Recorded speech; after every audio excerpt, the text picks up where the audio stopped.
Ustaz. Kemudian selanjutnya kami panggil Al Nur Asia, tafadholi.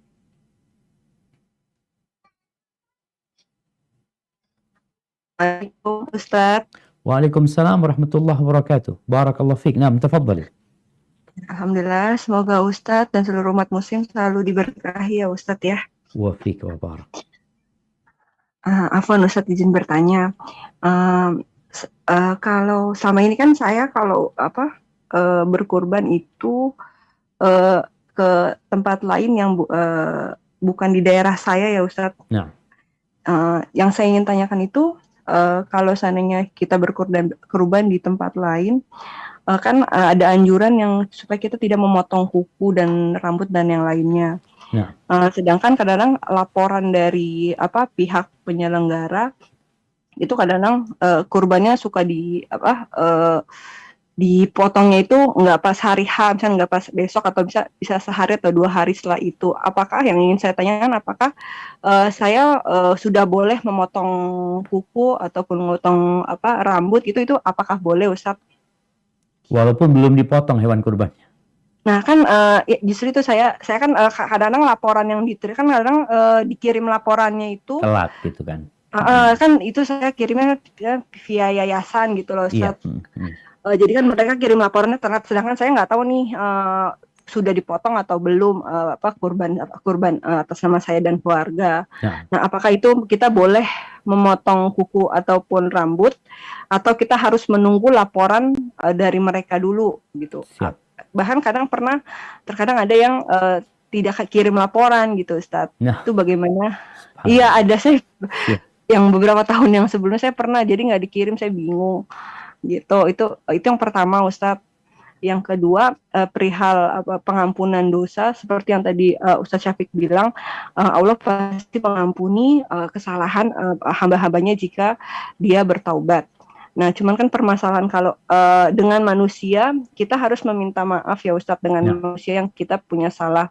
Itu bagaimana kalau seandainya kan kadang terlepas kita suka, kita sadar ataupun tidak, ada orang yang merasa dizolimi oleh kita, sedangkan kita tidak menyadarinya. Itu bagaimana Ustadz hukumnya? Apa kita sedangkan kita tidak tahu kita membuat orang itu merasa dizolimi, padahal kita tidak merasa. Itu bagaimana Ustadz? Apakah kita harus meminta maaf sedangkan kita sendiri nggak merasa gitu? Siap. Itu bagaimana hukumnya Ustadz? Terima kasih Ustadz. Barakallahu fikum. Waalaikumsalam warahmatullahi wabarakatuh. Nah, ahibati fillah. Ya, berkaitan dengan mewakilkan orang menyembelih kurban kita. Apalagi di kondisi PPKM seperti sekarang ini kan banyak orang yang nggak bisa kurban di tempatnya, atau ya resiko kalau dia kurban sehingga dia berikan ke tempat lain, dititipkan tempat lain. Kapan dia diperbolehkan memotong kuku, mencukur rambutnya? Setelah hewan kurbannya disembelih. Jadi kita nunggu, nunggu. Sebagaimana kita nunggu hewan kita dipotong. Kalau di rumah kita nunggu juga. Ini kita nunggu berita dari wakil kita, maka kita perlu aktif ya menanyakan. Bertanya sejak awal, rencana kurban kita dipotong kapan? Mamanya sampaikan, kita insya Allah H+1. Karena kondisi nggak memungkinkan semua dipotong di hari hanya. Maka setelah itu kita tunggu, sore kita tanya, punya anak udah dipotong belum? Untuk memastikan hal itu. Tapi kalau nggak ada laporan, ya berarti kita potongnya tanggal 13. Ayyamut tasyrik. Setelah waktu motong selesai habis. Karena kita yakin udah dipotong gitu.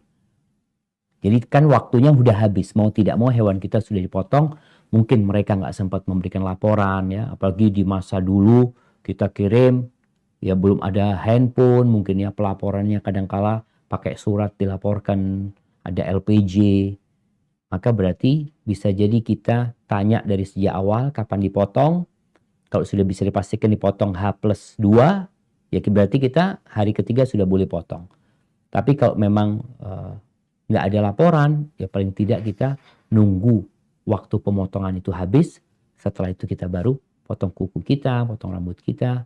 Karena itu sudah yakin ya, insya Allah sudah dipotong. Adapun berkaitan dengan dosa. Bagaimana kalau ada orang merasa terzalimi, sedangkan kita merasa tidak menzalimin dia?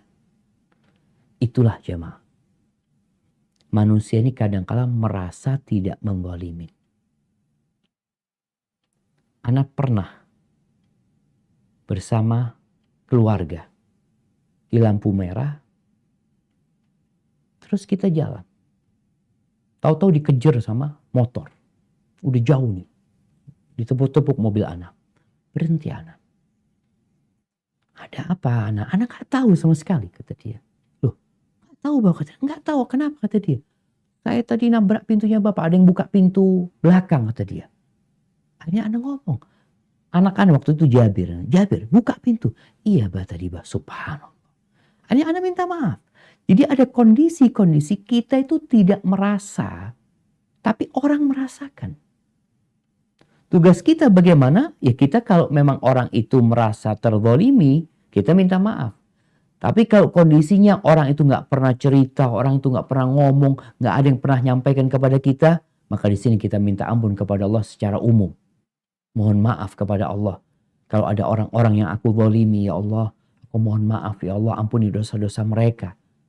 Ini kalau memang kondisinya tadi kita nggak tahu. Tapi kalau ada orang yang laporan atau dia merasa dizalimi, fadhal, kita minta maaf. Dan ketahuilah jemaah. Wa ma zadallahu 'abdan bi'afwin illa 'izza. Tidaklah seorang hamba dengan meminta maaf atau memaafkan kecuali akan bertambah kehormatan. Ada orang yang suka bawa perasaan ya, sehingga hidupnya menderita dia. Apa yang harus dilakukan kalau engkau mau tidur malam, mau istirahat? Engkau maafkan semua orang yang engkau merasa mereka menyakiti. Dan ini amalan yang indah. Penghuni surga itu, kata Nabi alaihi salatu wassalam, kullu makhmumil qalbi saduqil lisan. Penghuni surga itulah orang yang hatinya bersih dan lisannya jujur. Makhmum qalb. Sahabat bertanya, kalau jujur lisannya kita tahu, tapi kalau makhmumul qalb itu apa? Kata Nabi SAW, huwa taqiyun naqi. Dia adalah orang yang bertakwa, yang bersih hatinya. La ithma fihi wala baghya, wala ghilla wala hasad. Nggak ada dosa di hati. Nggak ada iri, nggak ada kezaliman, nggak ada kedengkian. Maka berusaha kita untuk memaafkan orang-orang yang pernah menyakitin kita, dan semoga Allah menggerakkan hati orang-orang itu juga untuk memaafkan kita kalau kita punya kesalahan. Makanya kadang-kala minta maaf itu kan yang disengaja dan yang tidak disengaja. Kita juga sama Allah enak. Kita udah doa minta sama Allah, Rabbana la tu'akhidna in nasina au akhtana. Ya Allah, jangan hukum kami kalau kami lupa atau kami nggak sengaja. Sama Allah selesai sudah. Allah mengatakan qad fa'alt. Tapi sama manusia itu kadang-kala dia menyimpan dendam di hatinya, padahal kita nggak merasa. Hadza wallahu a'lam bissawab.